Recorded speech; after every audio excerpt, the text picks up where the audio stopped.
مختصراً جواب عرض کرتا ہوں۔ ایک تو یہ سوال کسی نے بھیجا ہے،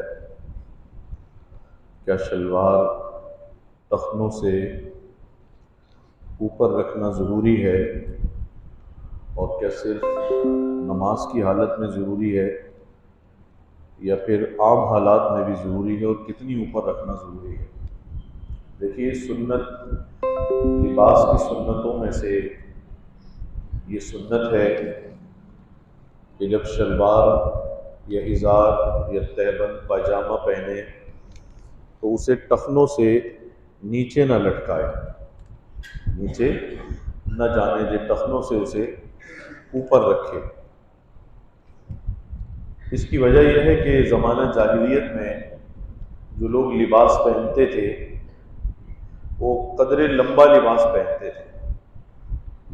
آپ نے سن رکھا ہوگا علماء سے، اتنا لمبا لباس بھی پہنتے تھے، جو جتنا مالدار ہوتا تھا اتنا اضافی کپڑا لٹکاتا تھا، اور یہ اس کے مالدار ہونے کی، اس کے امیر کبیر ہونے کی یا سردار ہونے کی نشانی ہوتی تھی کہ بعض لوگ اتنا لمبا کپڑا بھی لٹکاتے تھے کہ پیچھے سے دو غلام اس کو پکڑ کر چلتے تھے، تو لوگ کہتے تھے بھئی یہ تو واقعی مالدار آدمی ہے۔ آج والا تو چلیں اپنی گاڑی سے بتا سکتا ہے، بنگلے سے بتا سکتا ہے، اور بہت سارے اسٹیٹس سمبل بن گئے، اس سے بتا سکتا ہے، تو وہ کیسے بتاتا کہ میں مالدار ہوں؟ تو وہی پیچھے لٹکا کر اتنا لمبا کپڑا، اب پیچھے سے غلام اٹھا کر چل رہے ہیں، تو وہ سمجھتے تھے ہاں یہ مالدار آدمی ہے۔ لوگ کہتے تھے یہ صاحب حیثیت آدمی ہے، صاحب حیثیت ہے تبھی تو اتنا لمبا کپڑا پہنتا ہے۔ حضور علیہ الصلوۃ والسلام جب مبعوث ہوئے تو آپ نے صحابہ اکرام کو، اپنی امت کو اس سے منع فرما دیا کہ یہ نشانی جاہلیت کی نشانی ہے۔ جاہلیت کی ہر نشانی سے حضور نے منع فرمایا ہے۔ جو بھی چیز زمانے جاہلیت میں عادت شمار ہوتی تھی آپ نے منع فرمایا تھا۔ گالی دیتے تھے وہ لوگ، آپ نے فرمایا تم مت گالی دینا، جاہلیت کی نشانی ہے۔ اس زمانے میں لوگ گالی دیتے تھے اور اس پہ فخر بھی کرتے تھے کہ میں سامنے والے کو گالی دے رہا ہوں۔ آج کل بھی بعض لوگ ہوتے ہیں گالی دیتے ہیں، فخر کرتے ہیں، کہتے ہیں ہم جس کو چاہیں دبا لیں، پہلے اپنی عقل تو سیدھی کر لیں، بعد میں کسی کو دبائیے گا۔ یہ جاہلیت کی نشانی ہے، حضور نے منع فرمایا اس سے۔ ایسے ہی لمبا کپڑا یا لمبا ازار لٹکانا یہ بھی دور جاہلیت کی نشانی تھی، آپ نے اس سے بھی منع فرما دیا اور لازم قرار دیا اپنی امت پر کہ ٹخنا ضرور کھولے۔ حضور کا جو ازار یا تہبند تھا وہ تو نصف پنڈلی تک رہتا تھا، لیکن آپ نے امت کے لیے لازم قرار دیا کہ ٹخنا کھول لے۔ کوئی اس میں عیب بھی نہیں ہے، اس میں کوئی خرابی کی بات بھی نہیں ہے۔ اب عجیب و غریب بات یہ ہے، ٹخنا کھولنے کا حکم دیا تھا مردوں کو اور اس پر عمل کر رہی ہیں لیڈیز، وہ ٹخنے کھول رہی ہیں۔ اور عجیب بات، اس سے بھی عجیب بات یہ ہے کہ حضور نے ٹخنے کھولنے کا حکم دیا تھا اور امت گھٹنے کھول رہی ہے۔ اور ہم سے عجیب سوال لوگ یہ کرتے ہیں ٹخنے کھولنے کی لاجک کیا ہے؟ حالانکہ جس نبی کا کلمہ پڑا ہو اس کی سنت سے بڑی کوئی لاجک ہے؟ یہ پوچھنا پھر ضروری رہتا ہے۔ آج کل دنیا میں فینس کلب بنے ہوئے ہیں، یہ اس کے فین ہے، اس کے فین ہے، اس کے فین ہے۔ وہ آپ نے چھٹی کیوں لٹکائی ہوئی ہے؟ رونالڈو ایسی لٹکاتا ہے۔ چلے جی، بس یہی لاجک کافی ہے کہ اس کو چونکہ پسند کرتے ہیں لہذا اس کے اسٹائل کو بھی لائک کرتے ہیں۔ یہی دلیل ہوئی نا۔ آپ کلمہ پڑھتے ہیں محمد رسول اللہ کا، اور آپ کو یہ معلوم ہے کہ کس کی سنت ہے؟ حضور کی سنت ہے، اس کے بعد کیا دلیل آپ پوچھتے ہیں؟ کبھی کبھی نوجوان آتے ہیں تو کہتے ہیں اس کی دلیل کیا ہے؟ تو میں ان سے کہتا ہوں کہ اتنا سا ٹخنا کھولنے کی بات کی تھی، سارے گھٹنا کھل گیا ہے، اللہ خیر کرے، سفر اوپر کی طرف جا رہا ہے، یہ کچھ اور ہی نہ کھل جائے کہ اس کی بھی کوئی دلیل ہے آپ کے پاس؟ ہے کوئی دلیل؟ اتنا بڑا گھٹنا بھی کھل گیا ہے، اس کی تو کوئی دلیل نہیں ہے، اتنا سا ٹخنا کھولنا۔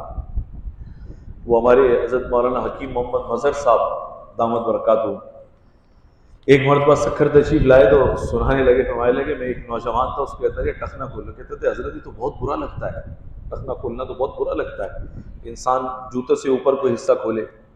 جیسے کچھ عرصے کے لیے یورپ گیا، واپس آیا تو کراچی میں وہ اس میں جانگھیے میں گھومتا رہتا تھا۔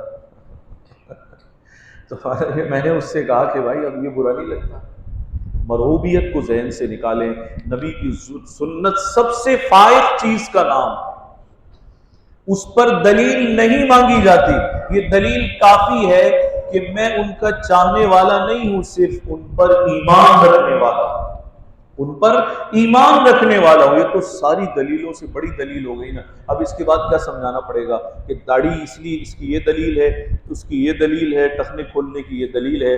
ساری دلیلوں سے بڑی دلیل یہ ہے کہ میں اپنے نبی کا امتی ہوں، میرا ایمان کا رشتہ ہے۔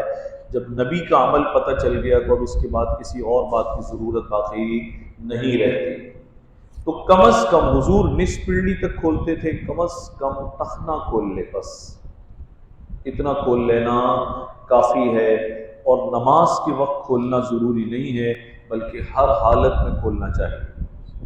یہ بھی ٹھیک نہیں ہے نماز کے وقت اوپر، اس کے بعد پھر نیچے، پھر اگلی نماز کے وقت اوپر پھر نیچے، ذرا سا اتنا سا کھول لیں بس ٹخنا، کوئی برا تو نہیں لگتا، بہت زیادہ اونچا بھی نہ کریں، اس کی بھی ضرورت نہیں ہے۔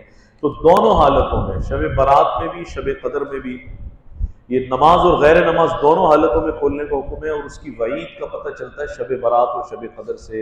حضور نے اس میں بھی فرمایا اور شب قدر میں بھی فرمایا ٹخنے ڈھکنے والے کی مغفرت نہیں ہے۔ بعض لوگوں نے اس کے اندر گنجائش کا پہلو نکالا، تکبر ہو تو نہ ڈھکے، تکبر نہ ہو تو ڈھک لے۔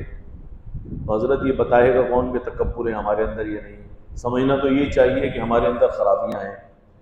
اور حضور علیہ الصلوۃ والسلام نے بغیر کسی قید کے ساری زندگی کھولا ہے، تو معاذ اللہ اس وجہ سے نہیں کھولا کہ آپ کے اندر تکبر تھا۔ تصور ہو سکتا ہے نبی کے بارے میں اس کا؟ نہیں ہو سکتا۔ حضور علیہ الصلوۃ والسلام نے ایک طریقہ امت کو سکھا دیا۔ اس لیے میں تو عرض کیا کرتا ہوں اس بحث میں بھی نہ پڑیں، تکبر ہے تو کھول لیں، نہیں ہے تو نہ کھولیں، نیچے کر دیں۔ یہ سوچیں کہ ہمارے نبی نے ایک مرتبہ بھی ساری زندگی میں اس کو ڈھکا نہیں ہے۔ یہ کسی نے بھیجا ہے آرمی چیف اب غزہ میں اپنی فوج بھیجیں ورنہ یہ سلسلہ رکنے والا نہیں ہے۔ حماس کو فائٹر جہازوں کی ضرورت ہے۔ بھائی اپنے ملک کے حالات ٹھیک ہو جائیں، یہ کچے کے حالات ٹھیک ہو جائیں، آپ اتنے مطالبات رکھا کریں جتنے بیچارے پورے بھی کر سکیں، جو ان کی استطاعت اور بساط میں بھی ہو۔ اللہ تعالیٰ امت کو حیا اور غیرت عطا فرمائے۔ حالت تو یہ ہے کہ ابھی میں عمرے کے سفر سے واپس آیا ہوں، پاکستان میں تو کچھ نہ کچھ بائیکاٹ ان کی مصنوعات کا نظر بھی آتا ہے، باہر تو وہ بھی نہیں، باہر تو کوئی نام لینے کو بھی تیار نہیں ہے۔ اللہ ہمارے حالات پر رحم فرما دے اور ہمیں اپنی ذمہ داری کا اللہ احساس عطا فرما دے کہ ہماری ذمہ داری اس وقت کیا بنتی ہے۔ کیا قوم فائٹر جہاز بھیجے گی؟ یہاں تو یہ بھی لوگ پوچھتے ہیں جس بائیکاٹ کا کیا فائدہ ہوگا؟ لڑنے تو جائے گا نہیں، ویسے بھی جائے گا لڑنے؟ نہیں جائے گا، مالی مدد بھی نہیں کرے گا، دعا بھی پتہ نہیں کرے گا یا نہیں کرے گا، ایک برگر ہی چھوڑنے کو تیار نہیں ان کا، جبکہ اس کے بدلے میں دوسری چوائس موجود ہے، پوری ایک لسٹ موجود ہے۔ اب مسلمان یہی اتنا بھی کرنے کو تیار نہیں ہے۔ وقت کے شیخ الاسلام نے اتنی اپیلیں کی کہ بھائی صرف اس کے بدلے دوسری استعمال کر لو، اس پر بھی ساری قوم میں لوگ جگہ جگہ جس مجلس میں بیٹھے تو سوال کرتے ہیں اس کا کیا فائدہ ہوگا، جبکہ پڑھے لکھے لوگ ہیں، جانتے ہیں کہ اس وقت جنگیں معیشت کی بنیاد پر لڑی جا رہی ہیں۔ معیشت اسٹرانگ اور مضبوط ہے تو وہ ملک مضبوطی کے ساتھ کھڑا ہے، معاش پر ضرب لگتی ہے تو یقیناً اس کی ساکھ پر ضرب لگتی ہے۔ سب کچھ جاننے کے باوجود بھی کیونکہ وہ مسکین فلسطینیوں کا مسئلہ ہے، اس لیے کہتے ہیں اس کا کیا فائدہ ہوگا، KFC کے بائیکاٹ کا کیا فائدہ ہوگا، میک ڈونلڈس کا کیا فائدہ ہوگا، اگر ہم فلانی مصنوعات چھوڑ دیں تو کیا، جبکہ دوسری چیزیں موجود بھی ہیں، ٹینک اور توپ اور جہاز اور فوج اور سپاہی تو تب جائیں گے، پہلے یہ سپاہی ان کا برگر تو چھوڑ دے، یہ اتنا ڈھیلا ڈھالا سپاہی ہے، راستے میں بھوک لگے گی تو کہے گا برگر تو KFC کا ہی کھاؤں گا میں۔ اللہ تعالیٰ ہمارے حال پر رحم فرمائے۔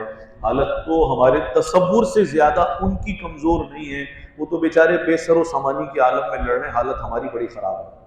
اللہ اس پر رحم فرما دے، ہمارے اپنے حالات کو اللہ درست کر دے۔ ہمارے ہاں تو لوگ ابھی اس چیز کو بھی قبول کرنے کے لیے تیار نظر نہیں آتے۔